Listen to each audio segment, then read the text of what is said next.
छपेगी, चाहे जो भी हो अंजाम। सियासत मस्त, आवाम त्रस्त, देश विश्व में 2 नंबरी को बनने को बेताब है। कोरोना ग्रसित बताने हाई प्रोफाइलों में मची होड़।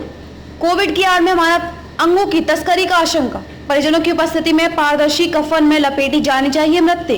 जब देश में कोरोना का पदार्पण हो रहा था, तभी देश का निजाम विश्व के 14 हटी निजाम को देश में बुलाकर उनके चुनाव की स्क्रिप्ट लिखने की तैयारी कर रहा था।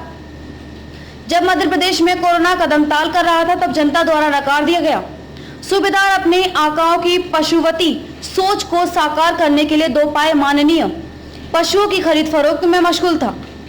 निजाम ने एक मदगची की तरह अभिनय करते हुए अचानक बिना किसी प्लानिंग के देश भर में तालाबंदी लागू कर दी।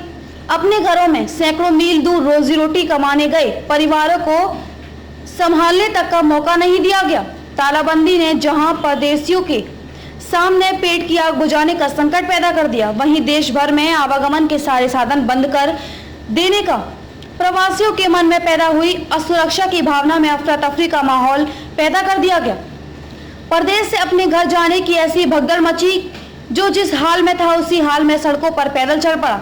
देश चल रहा था, निजाम बंसी बजा रहा था। देश में 5 सैकड़ा कोरोना संक्रमित होने पर भी पूरे देश में तालाबंदी कर दी गई। मगर जब देश में पहला संक्रमित, जो कि वायु से भारत के केरल प्रांत में अवतरित हुआ, तब निजाम कोरोना देश के निजाम के साथ झूला झूलने की खुमारी में झूम रहा था। निजाम और उसके मातहतों की अदूरदर्शिता, अकर्मण्यता का नजारा पूरे संसार में सड़कों पर भाग रहे बदहवास जनसैलाब के रूप में देखी है। कोरोना महामारी के गढ़ बने महानगरों से न जाने कितनी फुलझड़ियां, कितने बमों ने अपने घरों की ओर पलायन किया होगा। इसका कोई हिसाब किताब ना तो निजाम के पास है और ना ही सूबेदार के पास है। 100% सच यही है कि देश के निजाम ने कोरोना वायरस की गंभीरता से लिया ही नहीं। अगर लिया होता तो देश को कोरोना महामारी से बचाए जाने के उपाय किए जाते, न कि आवाज से विजयश्री के ताली थाली पिटवाई जाती, शंख घड़ियाल बजवाए जाते, दिया मोमबत्ती जलवाई जाती। निजाम और उसके दरबारियों की बुद्धिमत्ता, दूरदर्शिता का सुखद परिणाम है कि अनलॉक पीरियड में संक्रमितों की संख्या सुरसा के मुंह की भांति बढ़ती चली जा रही है। देश विश्व का 2 नंबरी बनने को बेताब है। कोविड अस्पतालों और कोविड सेंटरों की व्यवस्थाएं नारकीय इंतजामों से होड़ कर रही हैं। आवाम को उसके हाल पर छोड़ दिया गया है। जियो या मरो हमारी बला से। लगता तो यही है कि आदमी कोरोना से तो बाद में मरेगा, उससे पहले शासकीय तमीरदारी से ही मर जाएगा। पिछले 5 माह से भक्त से लेकर भगवान तक का अस्तित्व संकट में पड़ा हुआ है। मस्त है तो निजाम, सूबेदार और उनकी चाटुकारिता मित्र मंडली। कोविड-19 के पसर रहे पंखों के साथ ही आमजनों के बीच अब एक नई बहस भी चलने लगी है कि कोविड-19 यदि संक्रमित वायरस है तो अभी तक परिंदों जानवरों को क्यों नहीं हुआ है।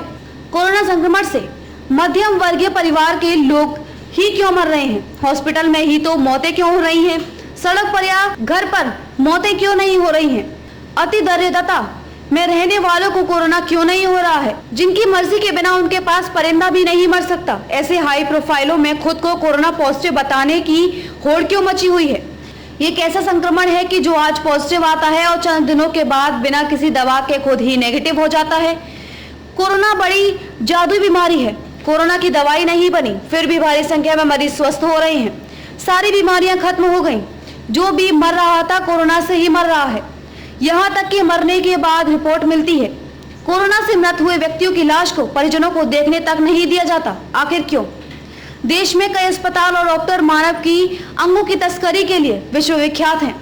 देश के कई अस्पतालों और डॉक्टर किडनी सहित अन्य अंगों की तस्करी की कमाई से ही फर्श से अर्श तक पहुंच चुके हैं, जिसकी जानकारी रंग से लेकर राजा तक को है। कहीं ऐसे अस्पतालों और डॉक्टरों के लिए कोविड-19 की आपदा अवसर में बदलने का पैगाम लेकर तो नहीं आई है। निजाम और सूबेदार की वरद मुद्रा भी तो खास जनों के लिए ही होती है। आम जन तो उसके लिए एक वोट से ज्यादा कोई अहमियत नहीं रखता, खास तौर पर तब जब चुनाव में मुर्दे भी वोट डाल जाते हैं। जिंदा तो वोट डालने की बाट ही जोतता रहता है। यह आशंका इसलिए भी बलवती हो जाती है कि परिजनों की गैर मौजूदगी में मृतक शरीर को ताबूत में छुपा कर दिया जाता है। कटनी से लेखक अश्विनी बढ़िया, अधिवक्ता, स्वतंत्र पत्रकार की खास रिपोर्ट।